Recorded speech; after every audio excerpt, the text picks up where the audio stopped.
Hey there, while everyone else is closing down their garden for the winter, I am opening up my greenhouse. I haven't used my greenhouse all summer because here in Arkansas, it is the sauna without all the steam, and there's really no point in using it over the summer.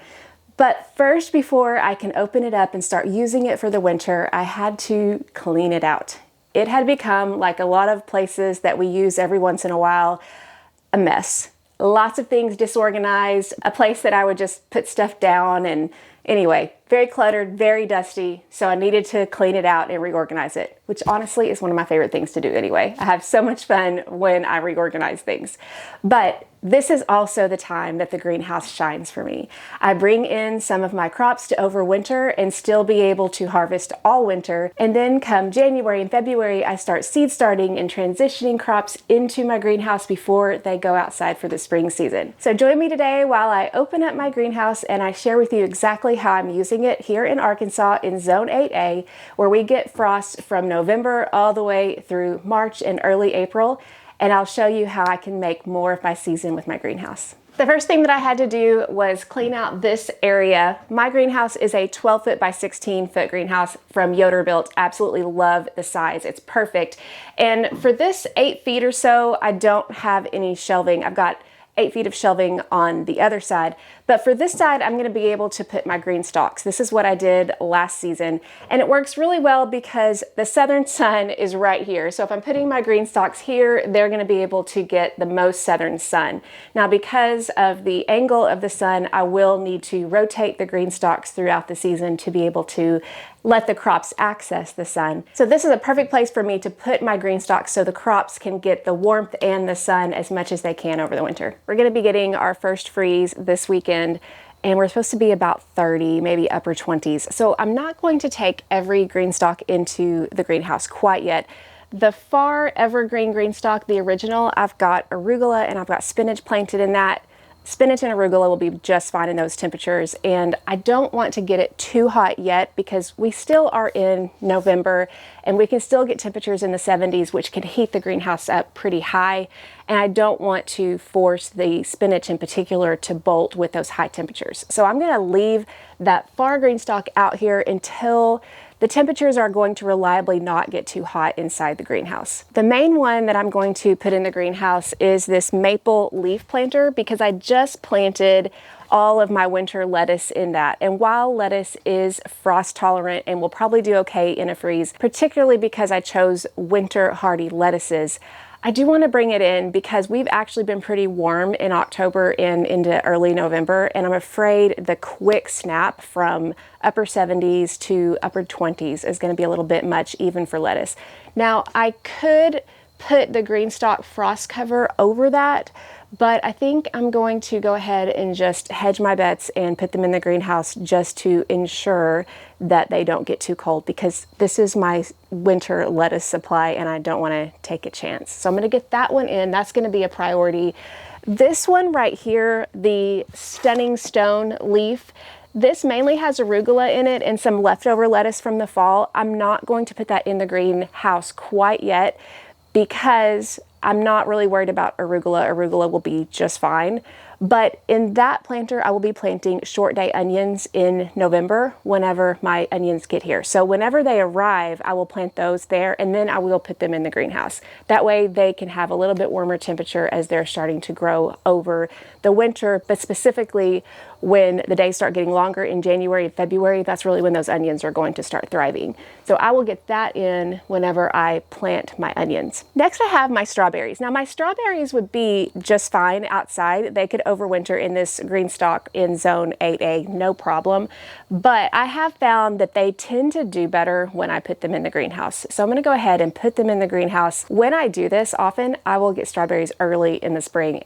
I'm talking about like February, which I guess that's technically late winter. But when I put strawberries in the greenhouse, I get a harvest quicker, and there's nothing like a February strawberry. So that's one I'm also going to be putting in the greenhouse. Eventually, I'm going to put all of them in there depending on what's planting and at what time.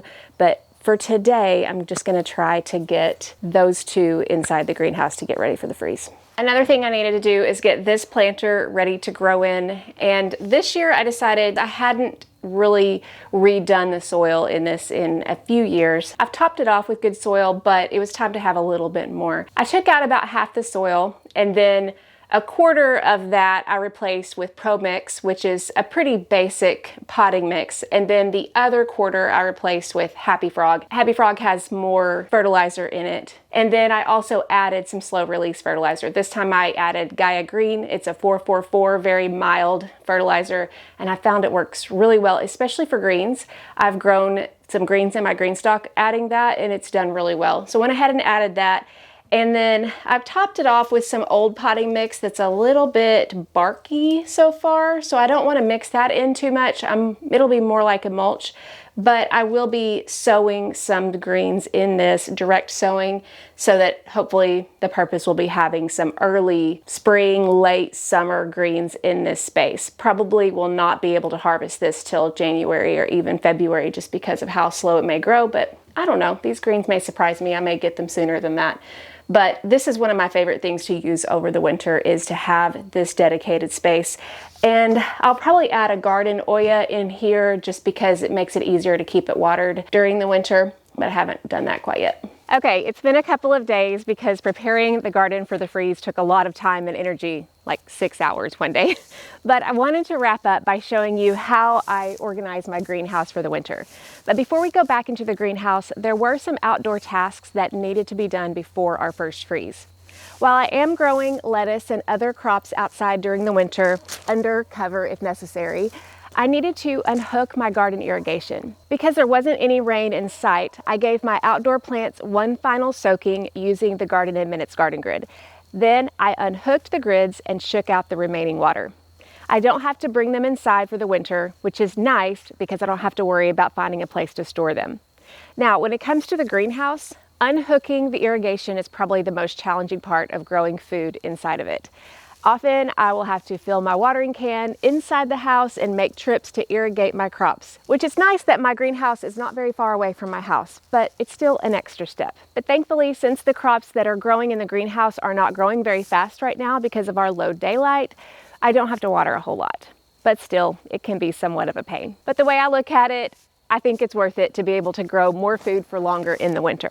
So let's go into the greenhouse. I'll show you how I organized everything, especially when it comes to my indoor seed starting supplies, because I will be starting seeds indoors and in the greenhouse before long. Let's take a look at my garden cart over here. I love to have so many different things organized in this. On the top, I have all of my plant tags. Honestly, I'm looking for a better organization for this, but right now I just clip them with garden clips based on what kind they are. I've got extra garden tags here, extra markers to label. I love these Airline garden markers. They don't fade in the sun, which is much better than Sharpies. And then I also have seeds that I plant indoors during the winter time here, and just multiple different other tools over here. But what I have here is going to be different sizes of my cell trays when I start seeds indoors. This is the size that I start most of my seeds in. This is the Epic 6-cell tray. And then I also have 4-cell trays as well. This is the deeper one, but I also have, I think this one might be the more shallow one. Yeah, so I have both sizes here, have that organized so I can grab them quickly. I have a trunk that's right outside my greenhouse that has extra supplies in it, but these are the ones that I'm going to be reaching for the most. And then I have these 4-inch pots, which I pot up many of my plants in the 4-inch pots. And then sometimes I will go to this larger one as well. This is most likely going to be tomatoes, especially if I get my tomatoes started a little bit too early, or if we have a late frost in the spring and the garden isn't quite ready for the tomatoes, I'll put them in here. But most of the time I'm using this probably for peppers. And then I have all of these different pots ready to go, handy when seed starting season starts. The next thing I have here is a container where I have my potting mix, but I also use it as seed starting mix when I sift it. And then I have a scoop that's handy here. So anytime I want to start seeds indoors, I have this ready to go. This container is just pet food container that I got on Amazon. I have this particular one listed on my Amazon shop at journeywithjill.net/Amazon if you're interested in that. But I find that to be really convenient just to have my potting mix ready to go. This bin is where I put any extra organic material, like this is the extra of a lettuce that was growing last winter that I kept in here for some reason. But anything that can compost I put in here just to make it easy. And then this container right here, this is another container. This is where I'm putting my Happy Frog potting mix. I usually use that for my green stalks. I keep it separate from my Pro Mix, which is what I use mostly for seed starting and potting up. Then I have some of my covers that I can cover my plants with outside. And then moving back here, I have all of my fertilizers and plant growth stimulants like Organic Rev, Gaia Green. I've been using this quite a bit. Pretty much anything that I need to use for growth. We've got some Espoma Garden Tone here. Lots of things just to be able to have handy when I need it. Moving over to this side, I have a metal shelving unit here. I use this for a variety of things. Obviously right now I'm storing my sifter where I take my potting mix and I sift it to be able to use that for seed starting mix. I've also got various bowls here. Eventually, this will be used as another staging area for any transplants once I get overrun with those in the spring. But for right now, it's just storing extra things. I still have some flowers that are hanging on with the heated greenhouse, but these are tropical mandavillas, so I'm not sure how much longer they'll last. And then moving over here, I've just got some extra storage here. These two bins right here are for extra things that I might need. This one in particular is where I keep my vermiculite. And vermiculite is what I use to put on top of seeds when I'm seed starting, just to help prevent mold, fungus, gnats, things like that. So I have that in those. Again, these are pet containers. Very convenient. And then moving over here is where I have the trays for my indoor seed starting so that I can have those ready to go when I start my seeds. And of course, we have the green stalk that I already moved in here. And then my lemon tray will stay in here until temperatures get probably about 30 or so. I already took it into the garage a couple of nights that we were in the 20s, but I put it back out here because as of right now, we're not going to be getting that low. And I really want the heat of the greenhouse to help these lemons ripen up. I'm so close. I don't want to miss them. So that's why these are going to stay in here. And then finally, I have my strawberries. Now that I've got it all organized, this is actually a really great place to be. There you have it. Besides being in front of the fireplace, this is going to be my favorite place to be for the next 3 to 4 months. I'll continue to grow and replant my greens, and seed starting season will be starting soon. I can't wait to share more with you as we begin next season's garden. It will be here before we know it.